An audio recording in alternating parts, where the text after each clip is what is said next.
So the patrol cars will have cameras.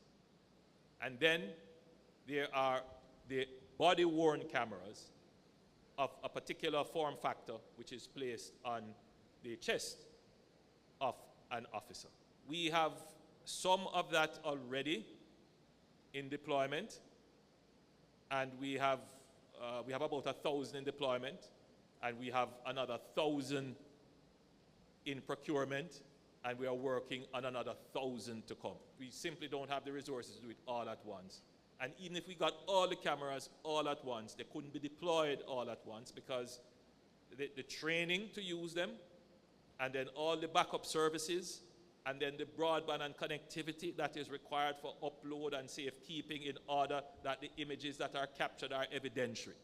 So there is an entire suite of activities that have to be in place before body-worn cameras become universally systemized within the JCF. But I wish to assure the public that it is the intention that this is done, and it has started, and we're giving ourselves 2 to 3 years to have that fully rolled out. So it will become, as it is now, that every policeman has a weapon assigned to them, or every policeman who is deployed to interact with the public will have a camera assigned to them. And so that is being built out. But just to be clear, there has been some discussions which seem to want to suggest that the government doesn't intend that everyone who interacts with the public should have a body camera. That's not the case. The form factor, meaning the design of the camera, can work well in certain situations and certain circumstances. Patrolling a market, doing your traffic stops, in activities where the image is stabilized, where the hand movement is not going to block the visibility of the camera at night. There are circumstances where the body-worn camera, the camera placed on your chest, that form factor, that design works well. But there are other circumstances in which it may not work well, like in some tactical operations. If you're crawling on the ground, for example, the camera will be pointing down. If it's dark at night, if there is smoke, it may not work well. That doesn't mean that the tactical operations would not have coverage by camera. The police force would have to find out the form factor of cameras that suit the particular operation. So for example, they may have helmet-mounted cameras or helmets that have cameras built in.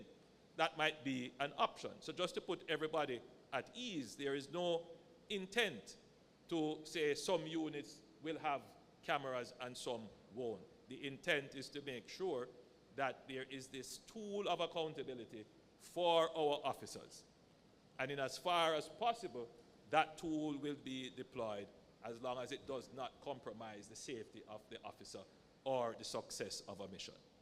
That's the general parameters within which we will deploy cameras. So I want to put Jamaica at ease that we are in the process of deploying cameras. We will deploy them universally as much as possible within the force, but we are building out the systems to ensure that these cameras work and that what they capture has evidentiary value. The body-worn camera. And recently I've seen the calls about body-worn cameras. I thought I had addressed it before, but it keeps coming up again and again and again.